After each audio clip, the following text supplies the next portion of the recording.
Hello everyone, so in this particular video we are going to learn about date and date time function in a Python. This is a very useful and important also, because suppose you are working in any data analyst project and there your requirement is like you have to get current date or last 7 days data, what is the last month data. So in that case we have to calculate the last week data, last month of data. So in all the case we use a date time function, or we get a suppose any requirement where we have to convert string to the date format. So how actually we can convert string date to the date format. In that case also this date function will help you a lot. There are so many use cases around this date and date time function which you should know, that actually we are going to discuss. So let's understand one by one. Suppose how actually we can import it. First we have to import from date time, import date. Now suppose you have to calculate the current date. So what actually you have to write? Date dot today. If you write date dot today, it will give you the what is the current date. So first you have to import from date time, import date, and if you write date dot today, it will give you the what is the current date. So you can see 2nd February, 17th February, right? This is the current date. Now suppose you have to make some custom date. So how actually you can make a custom date? So whatever the date we have imported, right? So that date you have to mention. After that the year you can mention. After that month you have to mention, and the date you can mention. If you write like this, you can create your custom date also. If I'll execute, you can see this is the date. So if you want to know the current date, date dot today if you write, you will get the current date. If you have to create the specific date, custom date, what you have to write? First you have to write date. Under that you have to pass year, month, and the date, and you will get the corresponding date. Now comes to the next one.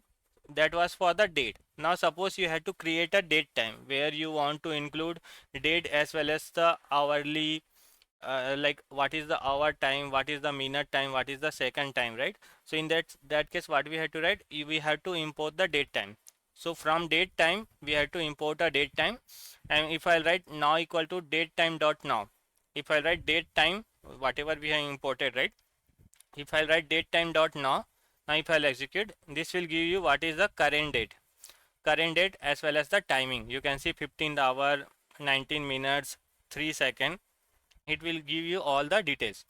So for the date, how actually we were doing, we have imported a date library from the date time.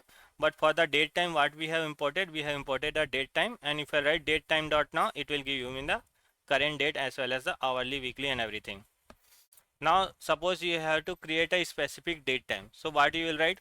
First you will mention date time, and after that you have to mention first year, month, date, and after that hourly, monthly, and the second, right? Everything you have to mention, and after that if you will execute, you will get the custom date time whatever you want to create. If you want to know the current date time, dot now will help. If you have to create a specific date time, like that actually we can create. Now suppose we have to format the date and time, like we want to format into the uh, year, month, and the date, hourly, monthly, and second. Now if I'll do, so what actually I am writing, now dot strftime. Now if I'll execute this, I think formatted date. Now you can see I am getting the time. You can see this is in properly year, month, and the date, and after that it is coming like this.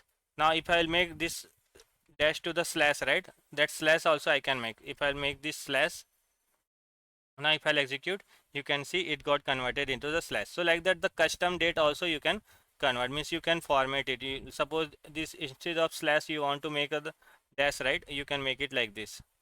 So this all the formatting also we can do.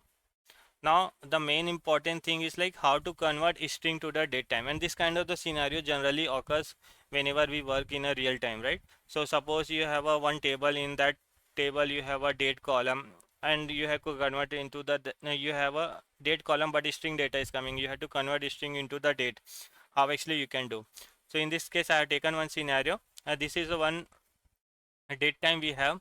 This is a nothing but it is a string. If I'll so you the type of this will be the string. So okay, now what we have to do, we have to convert into the date time. So what we have to write, whatever the date time we have imported right previously, we have one of the function strptime. What we have to write, after date time dot strptime, and after that you have to pass whatever the date you have and which particular format you want. If you will do this, it will convert string into the date. So this was a type string. If I'll print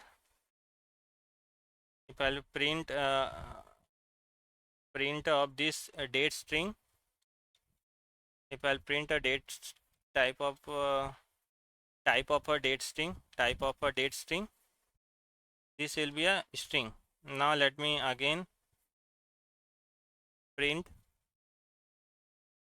this type of this past date time. If I'll execute, previously it was a string, right? Now it got converted into the date. So like that actually we can convert. So what we had to use, we had to use date time dot strptime. After that you had to pass whatever the date you want to convert into the specific format, right? That you have to mention. In that case, string will convert into the date time. Now next is the some arithmetic operation. Like suppose you have a today, like how actually you will calculate the current date. We have a date dot today, right? If I'll write a date dot today, how actually we'll calculate today. If I'll write date dot today, it will give you me what is the current date. Okay, so what I will do, I will save into this today like this. Now in this today I have to add a 5 more days. What is the next what will be the next 5 days if I'll add that?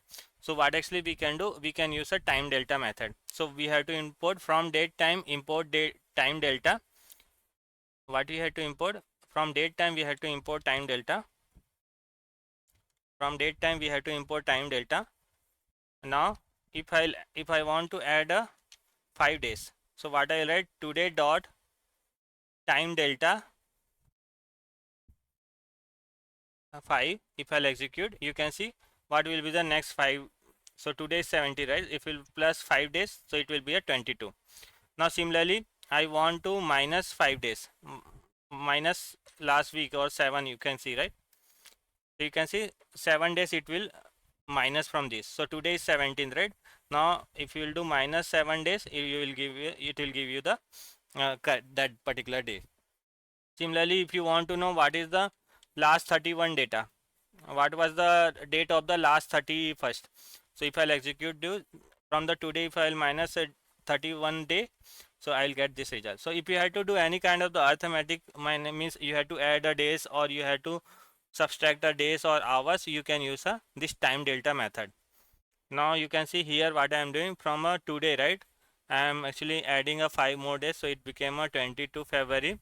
Now if I subtract the 2 hours, so you can see hours equal to the 2, if you'll write, it will subtract the 2 hours from the current time. So like that you can add a days, you can add a hours with the help of the time delta.